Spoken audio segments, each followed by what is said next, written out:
A Human Rights Watch report has accused the South Sudan military of human rights abuses and murders that it says took place as late as last month. It says in a 42-page report that the deliberate attack involved more than 25 villages and has displaced thousands. Okeck Francis writes for the Citizen of South Sudan. He joins me now on the line from Juba. Thanks for joining us, Okeck. You worked on the story. Any new information you can share with us?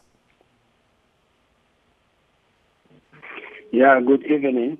This is yet another troubling report revealing the grave magnitude of the South Sudan crisis and the level at which innocent communities are being caught up. This report by Human Rights Watch, of course, comes on the back of the UN report, which was issued 3 weeks ago, detailing similar situation. Human Rights Watch said today that it documented approximately 60 unlawful killings of civilian women, men, and children, including the elderly, some by hanging, others by shooting, or being burnt alive. It also blamed the government army and an allied military group from the Bulnuer ethnic group, that is for the atrocities.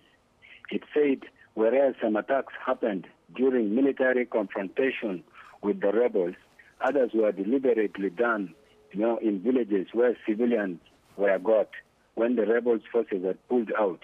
They said these atrocities were systematic in nature and with the intention, this is by the government forces and the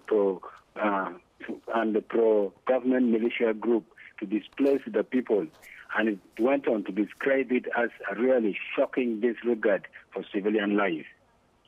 Okeck, we understand that you also tried to get comment from the military. What did they have to say for themselves?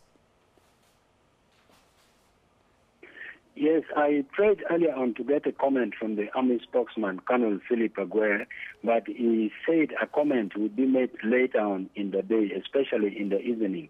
But when I tried to reach him again this evening, his phone was really not connecting. But following earlier similar report issued by the UN, that was on the 29th of June, it came out and said that the army was really committed to investigate all the abuses on the civilians and would hold the perpetrators accountable.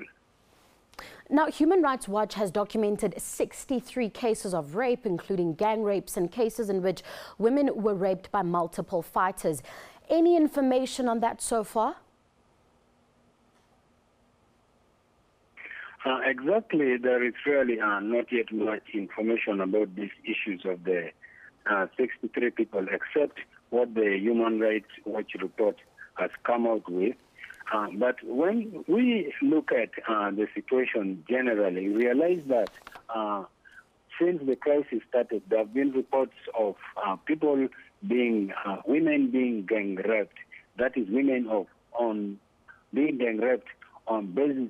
They are picked on ethnic basis and gang raped. That is like to send a signal to their men who are in the fighting ranks on the opposite side, a signal to show them a signal of hostility, and then they're trying to send a message also to show them that they are following these men up to where they are, following them through their women, and following them through even their children in some circumstances where even girls are raped. Okeck, you've done extensive research on this topic and also you're on the ground. Could these numbers of victims be just a tip of the iceberg? I didn't got you there clearly. I was saying you are on the ground. Could the number of victims actually be more than what we are seeing in this report?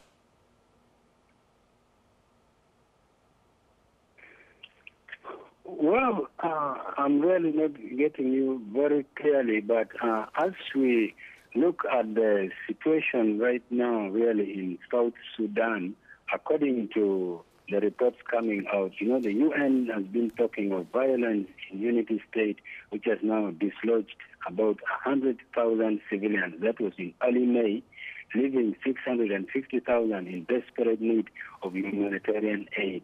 And you find that in a press conference which was issued, a press conference last week, the Deputy UN Mission Chief in the country here, that is Mustafa Somare, he said civilians are still arriving at the mission base in Unity State capital on a daily basis, as a result of the ongoing violence. The mission also, in its protection of civilian update, said that about 103,913 IDPs in its Bentiu base, that is the capital of Unity, out of 160,000 IDPs that they have around the country. So really, the situation on the IDPs is not a very good picture. We'll have to leave it there, Okeck. Thank you very much for the update. That was Okeck Francis, and he writes for the Citizen of South Sudan, and he joined us on the line for an update on a Human Rights Watch report that has accused the military there of gross human rights abuses that include murder, rape and pillage.